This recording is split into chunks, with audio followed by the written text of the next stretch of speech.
ये जो पेशा है सेक्स वर्कर का, ये क्या पूरी तरीके से एक समस्या तो है ही, पर क्या ये इंडस्ट्री बन चुका है? बिल्कुल, ये तो विश्व का कह रही मैं, हिंदुस्तान नहीं केवल, तीसरा सबसे ज़्यादा धन देने वाला पेशा जिसको हमने अलग तरह से डिफ़ाइन कर दिया। जैसे और तो पेशे हैं, मैं इसका व्यवसाय करता हूँ, मैं इसका व्यवसाय इसका ये मेरा पेशा है, लेकिन ये धंधा कहलाता है।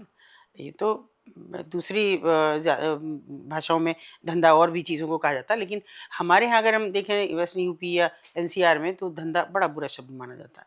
तो इनको ऐसे डिफ़ाइन कर दिया गया। दूसरा, जब हम सेक्स वर्कर कह रहे हैं, तो हम ये मान रहे हैं कि वो वर्कर है। यानी किसी भी वर्कर का मतलब ये है, औरों को हम व्यापारी कहेंगे, नौकरी पेशा कहेंगे, लेकिन इनको वर्कर जो कहा जाता है, इनको ही नहीं और दूसरों को, कि वो अपने शारीरिक श्रम के बदले पैसा लेते हैं। अपनी जीविकोपार्जन के लिए शारीरिक श्रम करेंगे, चाहे वो मजदूर हो और दूसरी तरह की विधाओं में पेंटर हो, प्लम्बर हो। तो जब आपने मान लिया कि ये भी तो देह का इस्तेमाल करके पैसा कमा रही है, फिर ये बुरी औरतें क्यों हैं? इनका कानून में भी इनको सेक्स वर्कर यौन कर्मी कहा जा रहा है कि यौन के ज़रिए, यौनिकता के ज़रिए अपने आप को ज़िंदा रखना, सर्वाइव करना, अपने बच्चों को पालना, उसमें भी यही लिखा हुआ है। फिर कहाँ से इनको ये बुरी औरतें इनके बारे में बात नहीं करना चाहते। औरों के हम हकूक़ की बात करते हैं।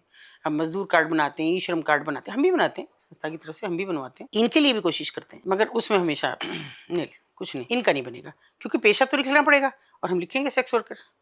वहाँ कोई मर्द जात तो है नहीं, ये मातृसत्तात्मक परिवार है।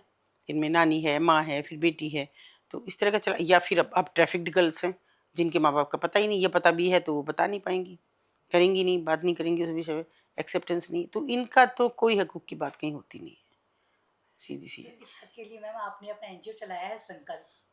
हाँ, नहीं बहुत ये लोगों सोच के नहीं चलाया, मैं बीच में बात काट रही हूँ कि भई इनके हक के लिए, लेकिन ये लगा कि जैसे उसने शुरू किए 32 साल हो जाएँगे हमको 17 तारीख को, इस 17 को, और इन 32 सालों में ये लगा कि शायद टोटली फेल्योर है ये। क्योंकि मैं तो उनके हक के लिए कुछ कर ही नहीं पाई। ये कर पाई कि उनके बच्चे पढ़ रहे हैं, उनके लिए मैं लोगों से माँग भी लेती हूँ, मुझे कमी रह जाती है तो अच्छे से पढ़ा रही हूँ, हॉस्टल में रख रही हूँ, सब चीज़ें भी हो रही हैं। मगर जो उनके हक थे, वो नहीं दिलवा पाई। जैसे मान लीजिए आधार कार्ड बनना है, तो हम क्यों नहीं लिख सकते उनकी जो प्रोफ़ाइल लिखी जाएगी कि ये सेक्स वर्कर हैं? आप एक होम मेकर को भी तो लिखते हैं, हाउसवाइफ़, तो इनको क्यों नहीं लिखते हम? वो ऐतराज़ हमारे फॉर्म फाड़ के भेज दी जाती है। हम राशन कार्ड बनाने गए, जब राशन कार्ड का ज़माना था तो उसमें प्रोफ़ेशन पूछा गया, तो हमने कह दिया कि भैया ये तो, जब महिला बनने लगी तो हमें थोड़ी आशा की किरण हुई कि महिलाओं का नाम अब आने लगा राशन कार्ड में, घर की मुखिया वो मानी जाने लगी। तो हमने इनका भी लिखा, उनका प्रोफ़ेशन पूछा गया, ज़्यादातर महिलाओं का लिखा गया हाउसवाइफ़, कोई टीचर हुई तो टीचर, तो हमने इनका लिखा सेक्स वर्कर। आप क्या बात करती हैं? ये यहाँ लिखा जाएगा? और ये तो बड़ी घटिया बात है, ये फॉर्म कहाँ नहीं जाएगा, सब जगह जाएगा और स्क्रीनिंग होगी और लोग क्या कहेंगे कि अब सेक्स वर्कर ये काम करेंगी। अरे! किसने बनाया उन्हें? वो खुद से बन गई। आप ही लोग तो जाते हैं, यही मर्द जाते हैं। तो फिर कैसे उनको ये बात कही गई? फिर हमें यही हुआ अल्टीमेटली, इसलिए मैं फेल्योर कहती हूँ कि हमने उनकी आइडेंटिटी छिपाई। कह दिया कि हाउसवाइफ हैं, सबको हाउसवाइफ ही लिखना पड़ा और हाउसवाइफ लिख के उनके राशन कार्ड बने, उसी से आधार कार्ड बने, उससे फिर उनका पैन कार्ड की ज़रूरत हुई तो पैन कार्ड बने।